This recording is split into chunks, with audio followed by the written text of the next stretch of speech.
The final polls just closed on the Indian election, the last stage of the largest democratic exercise in the world. Indian elections always feature dazzling statistics about size and scale, but here's an unusual one.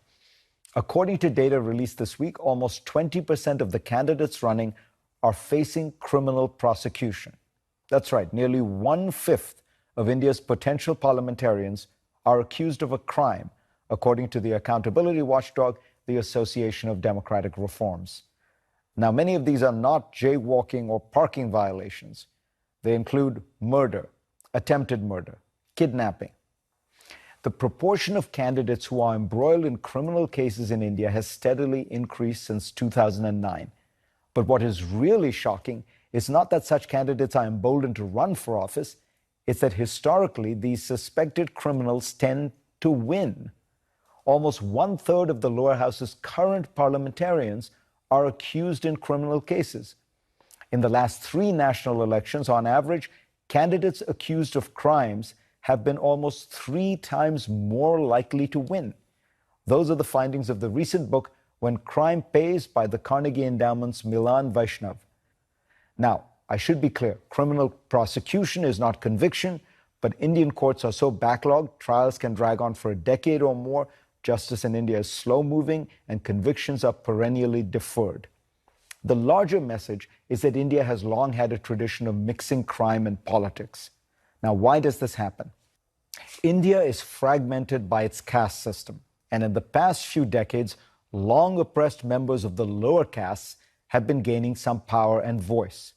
That's brought with it fresh ethnic tension.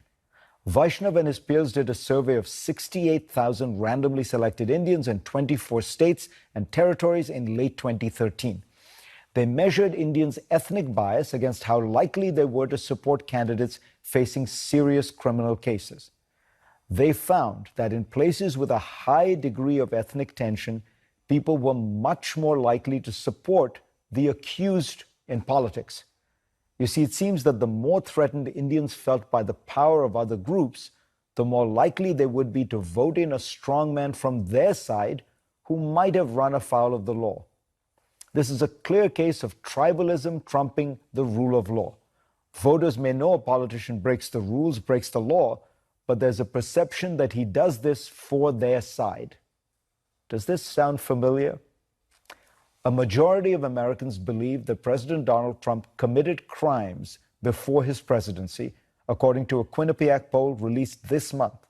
That includes almost all Democrats, but also 17% of Republicans, a group which still overwhelmingly supports Trump.